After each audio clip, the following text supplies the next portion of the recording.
Hello and welcome to another session on project management. This time we'll talk about project scheduling. Let's dive right in. So what is project scheduling? Project schedule is essentially a timetable that organizes tasks, resources, and due dates in a sequence that represents ideal completion of a project on time. And the project schedule is defined during planning stage of the project. So as all the elements, all the building blocks of the project schedule go into final document before the project is executed.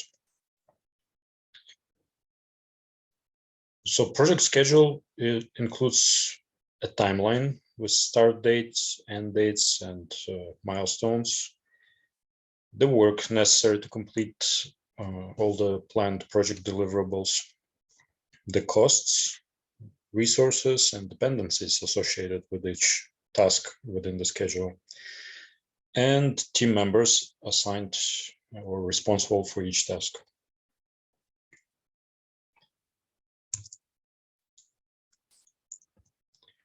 I also need to mention that project scheduling creates several deliverables or several artifacts. One is a schedule plan and another one is schedule baseline. So schedule plan is something that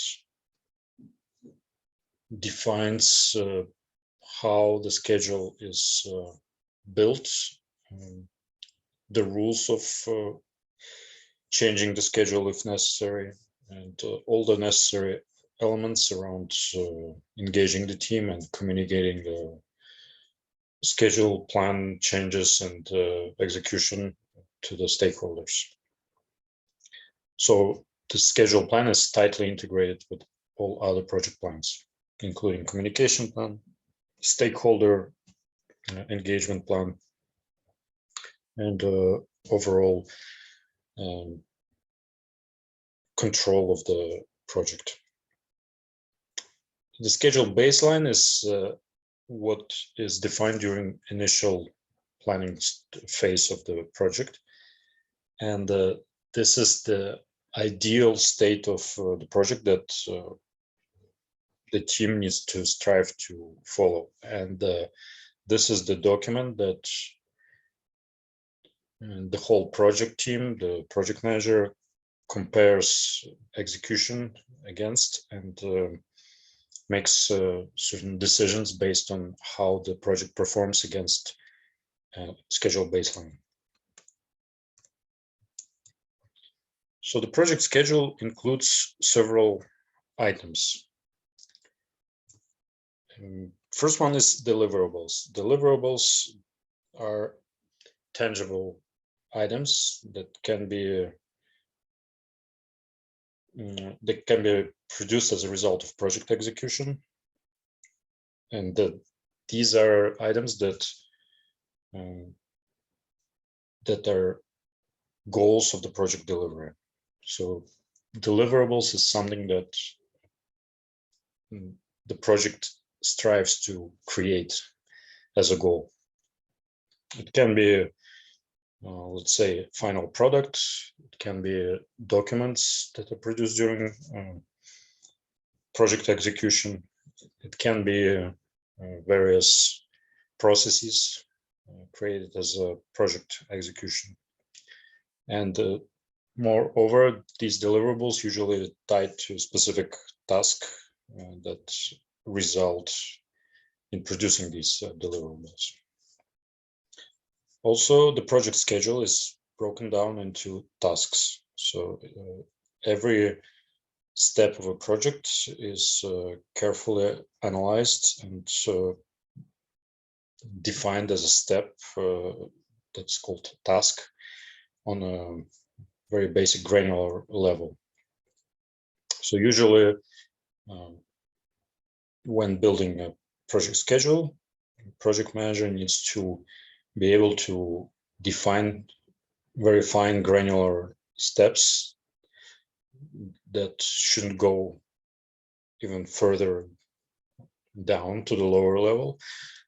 And that would be enough to have control over the project. So each task should be sufficient and controllable from project management perspective. And it shouldn't be too small or too big for the execution purposes and for the management purposes. Each task needs to have a clear start and end date. Tasks might have dependencies on other tasks between each other or on other external conditions.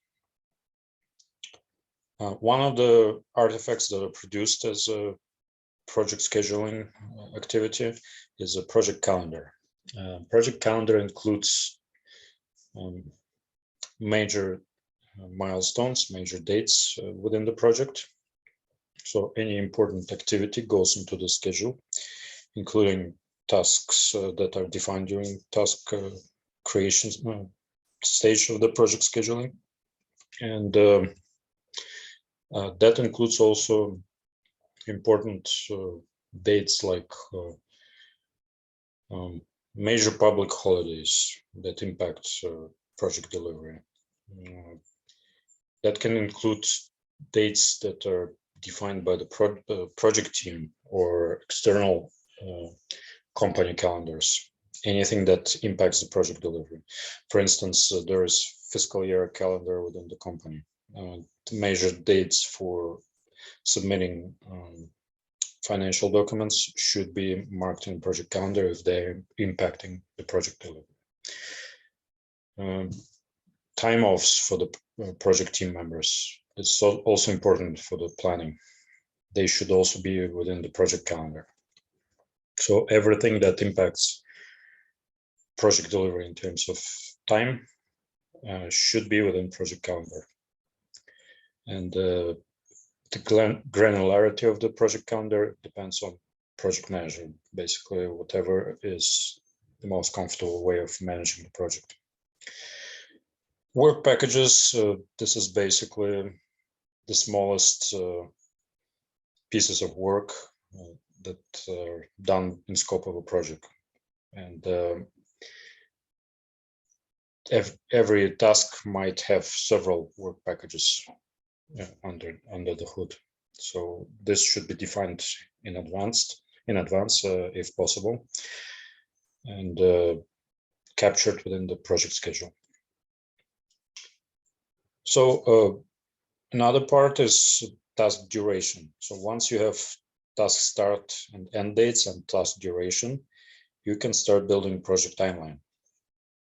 And a lot of visual representations can help here, including Gantt chart and other means. Another important item is budget.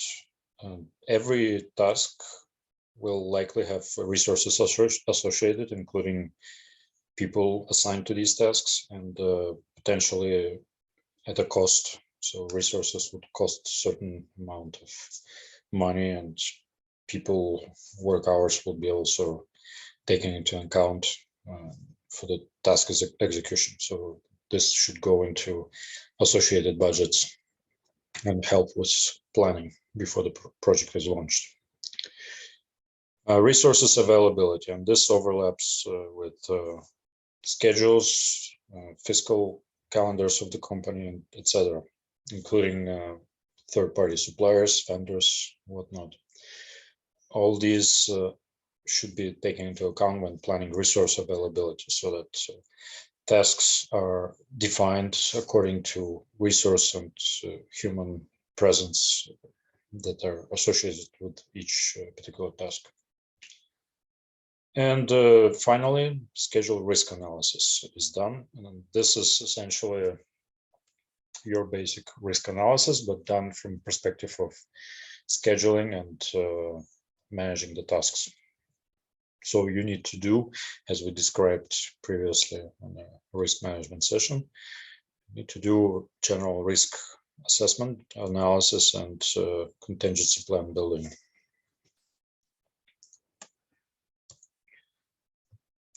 So what does it take to build a project schedule? And that's an important part that require essentially a very careful consideration for the building a project schedule based on the steps that we on the items that we defined before. And when creating a schedule, you can rely on prior knowledge on previous projects. It's a good idea to reuse some of the appropriate structures for the project schedules. It's very appropriate to use project management software to build schedule, as a lot of tasks within this activity will be automated, and it will allow to monitor progress of the project delivery in addition to that. So what are the primary steps that you take during for the schedule creation? First, you create schedule plan for the project. And as I mentioned, this includes defining how the schedule is built, what are the project goals and how they impact the schedule, what are the deliverables, how they go over specific steps of the project, connection to other project plans within the project, including risk management plan, quality control plan, communications plan, stakeholder management plan, all of this. It is important to define who has authority over the schedule, who is the essentially timekeeper. And it can be a project manager, but it can be a special dedicated person within the project team. It is important, though, to have this explicitly stated. So somebody has to be responsible for the schedule.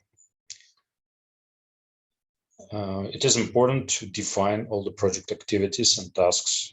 And this helps by working with closely with the project team and all the stakeholders to carefully collect all the needed steps to achieve the project goals. And once these activities and tasks are defined, it's important to identify start and end dates, even if it's approximation for the purpose of schedule building. Every task needs to be reviewed from perspective of dependencies. It's important to understand that some of the dependencies might be hidden or not be obvious at the time of project scheduling. Regardless, it should be done to the best of the knowledge of the project manager, the team, and stakeholders.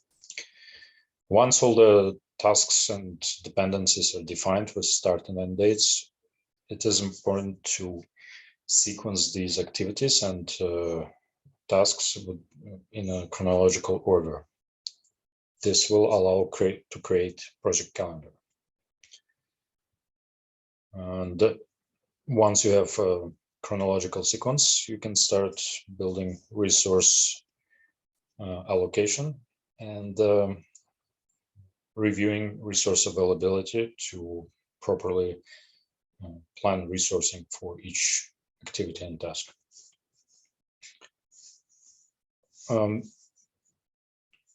It is important to have understanding of each task and activity duration, and it's actually important to do so before resource allocation, since availability of the resources greatly depends on task duration. And it is important to understand that task duration might be shorter than actual time needed to complete the task.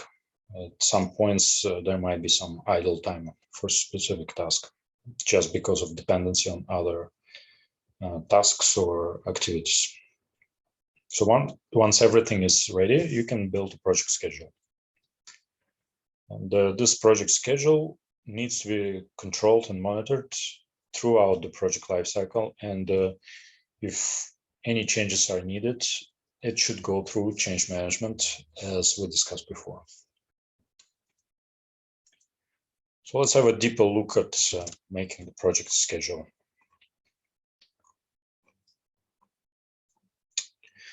First, when beginning to put together a schedule for the project, you need to ask several things.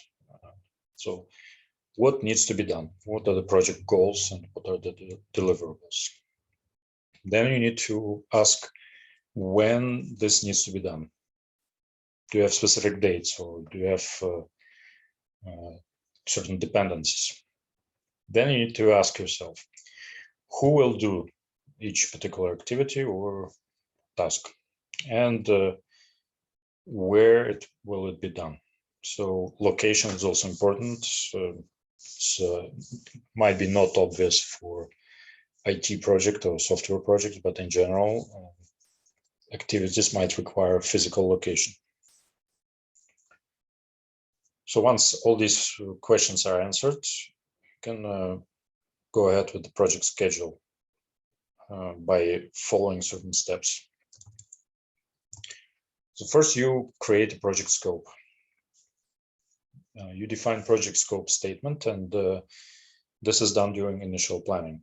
And this is a document that contains specific project goals, defines deliverables, defines project features, project budget, and anything else related to the project nature. Also, all the tasks that are needed to complete the project successfully are listed in the project scope statement. And this requires understanding of stakeholder requirements. When putting task lists together, you can use work breakdown structure to organize activities and lay them out in order of completion. So that will help you to understand task dependencies and sequences.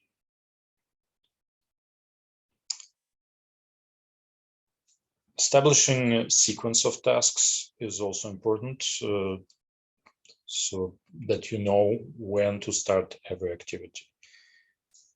A task can be dependent on another task start or finish, and therefore you need to carefully plan sequence. Task grouping is important for ease of management, and you can divide these tasks by importance and to know which ones are critical to the projects and must be done first, and less important can be done when the critical ones are completed. So you can use a priority matrix to help defining criticality of the tasks. And then you can also break down the tasks into milestones. For instance, you can use project phases like initiation, planning, execution, monitoring, and closure of the project.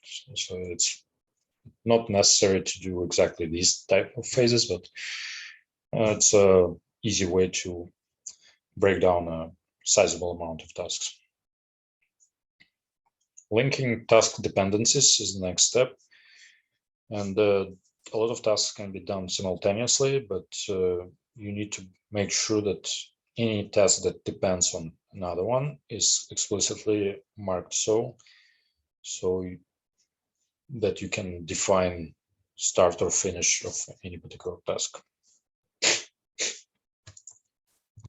Finding the critical path is a method for scheduling tasks in a project by defining those that are critical to the success of a project. And this allows to make choices around tasks that can be ignored in case of time or cost constraints. This is part of also change management technique. Change management technique and risk analysis. And resource assignment. So once task criticality, task dependencies, and all the sequences defined. You can assign resources to every particular task where required. Every task should have certain resources and costs associated, and that are basically dedicated to completing any particular task. So mapping resource availability for each task is very important. Otherwise, you will have a risk of going over time and over budget. For instance, you have one person assigned to a specific task and you simultaneously assign the same person to another task, and it's just not going to work. So it's important to keep an eye.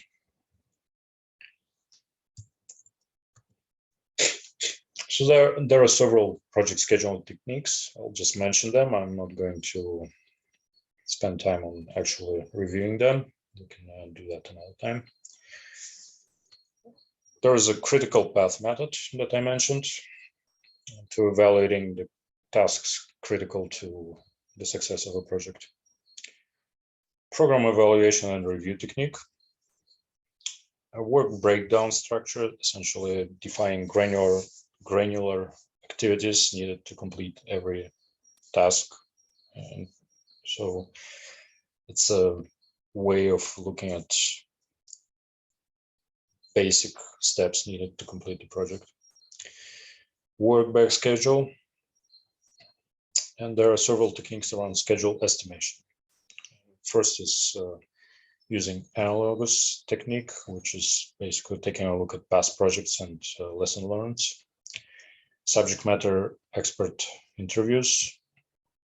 That helps basically by training from prior knowledge and experience of subject matter experts. They're not necessarily going to be project team members, but they can be stakeholders in a project or just side consultancy for the purpose of schedule estimation. And another technique is averaging.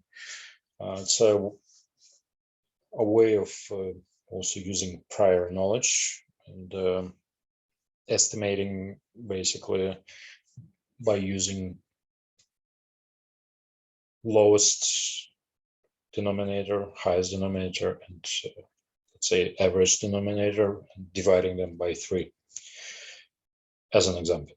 And that helps in building an average value, let's say for task duration or for cost of any particular task. And that requires prior knowledge and lessons learned from previous projects. Let's take a look at the critical path method. It's pretty straightforward. You collect all the tasks in a project, you put them in a sequence with dependencies, and you define a graph of the sequence of these tasks. Then each task has earliest start, latest start, and earliest finish, and latest finish date or time for every particular project. And here you can use relative timeline, or you can use absolute timeline, whichever helps you better understand. Normally it's easier to do relative timeline. So first day of a project or first hour of a project, depending what timeline you use, should be the beginning of first task.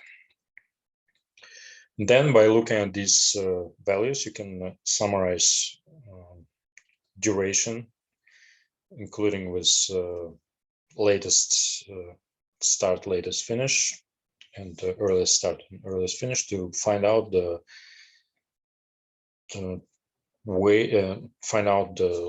longest time, for instance, it will take to complete a project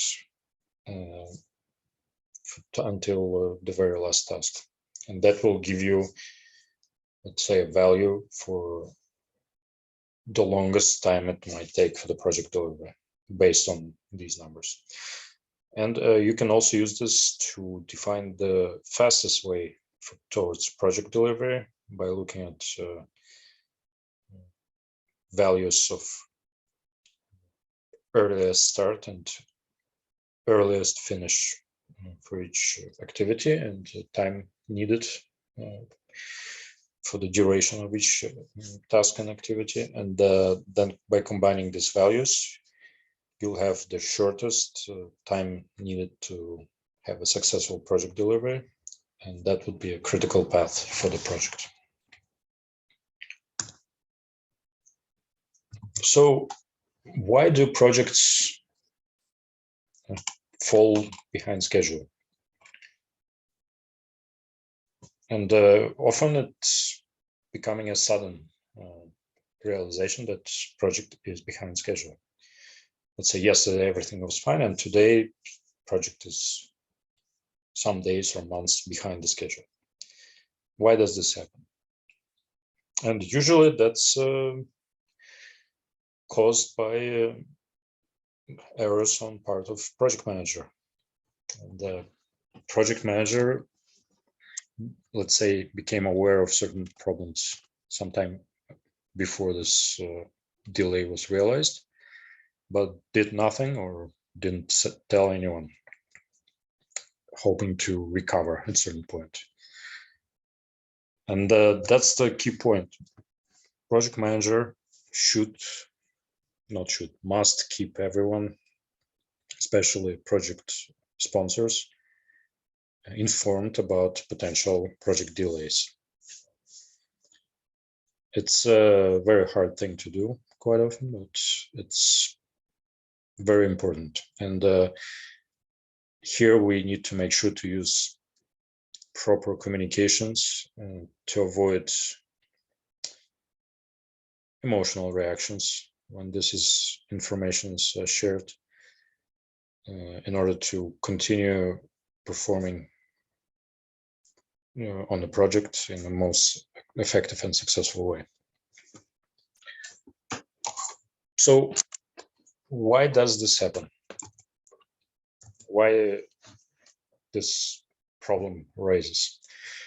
People tend to look at the schedule as a tentative timeline. It is not. Schedule usually is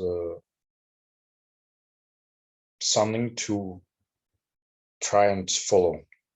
If you cannot follow it, then it means there is an error in this schedule, and schedule revision needs to be done. And this is something that should be reviewed and performed regularly on the project, just like with risk management, since this is also a potential risk. The problem with schedule is more often something associated with traditional project delivery methods, like waterfall method.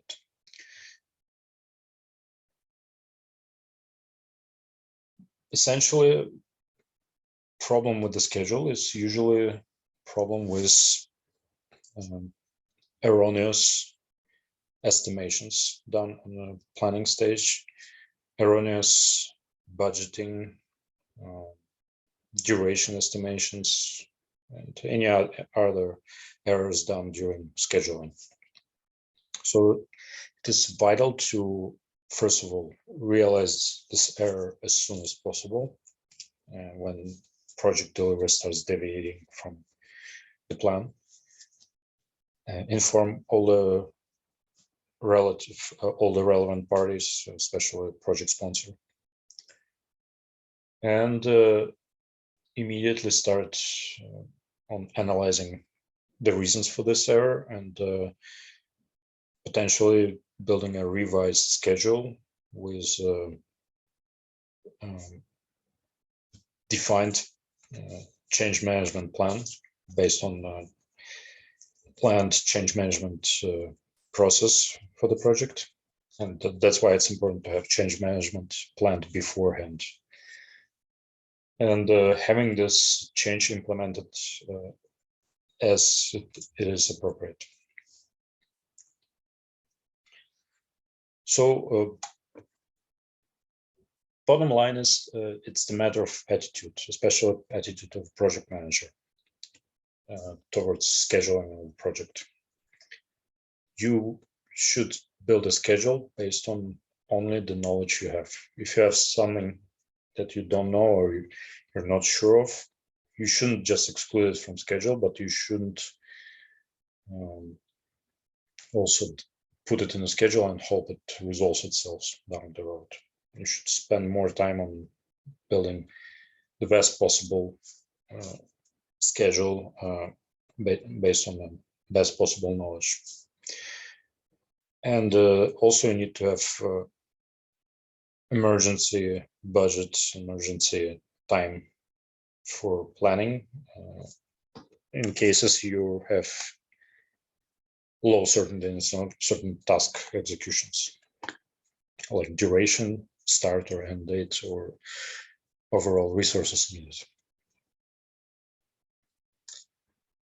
So schedule also, it's not a way to keep score, let's say reaching certain milestones. Schedule is a way to deliver successful project and to deliver planned goals, project goals. It's not per se a measure of project measure success. It's a part of a project delivery.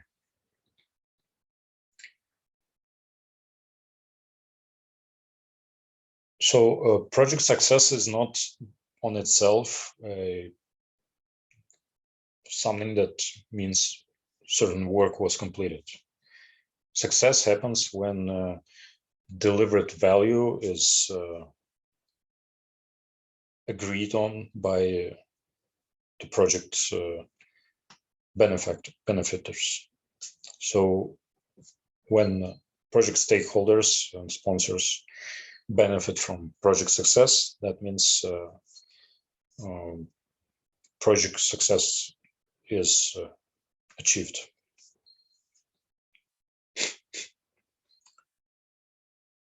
So the organizations, project managers, project management offices need to view schedule as a guideline that the project should follow to deliver its success, but it's not on its own a tool to judge the performance of the project. The only person who can judge the performance of the project is the project manager based on the knowledge of subject matter experts, project team, and his own or her own.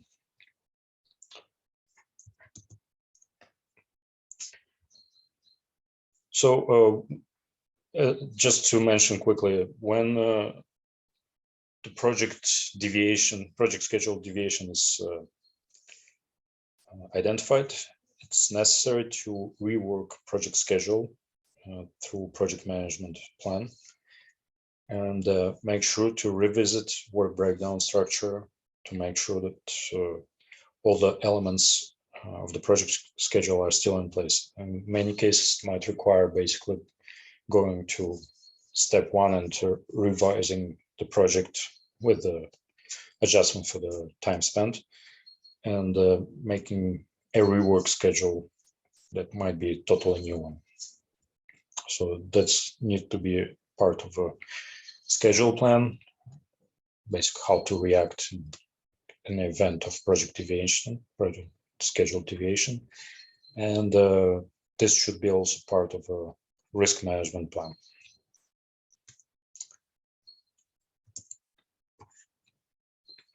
Another technique around task duration estimation is basically there are several methods around managing a task duration.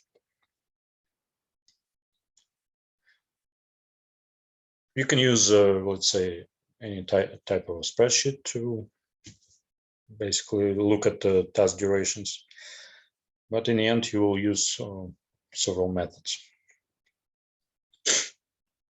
So you can use a special software, but you can also use project duration estimation by using Monte Carlo simulation in any spreadsheet. So here on middle, you see a triangle distribution sample and 3-point estimate. These are estimations using different methods that you can explicitly use within spreadsheet.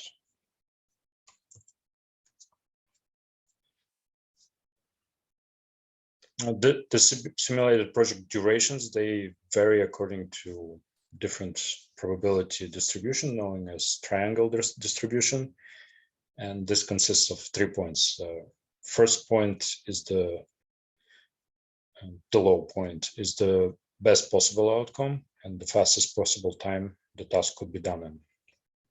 The second point is most likely estimate the task would take. This is the best guess to the actual task execution.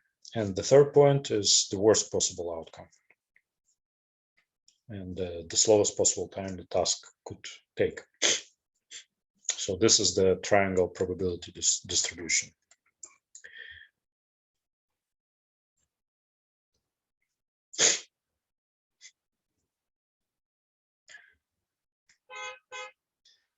And basically, these are mathematical methods to approach picking up the best balance of start time, duration, and cost of the particular task based on various mathematical expectations and events. That's about it. Thank you.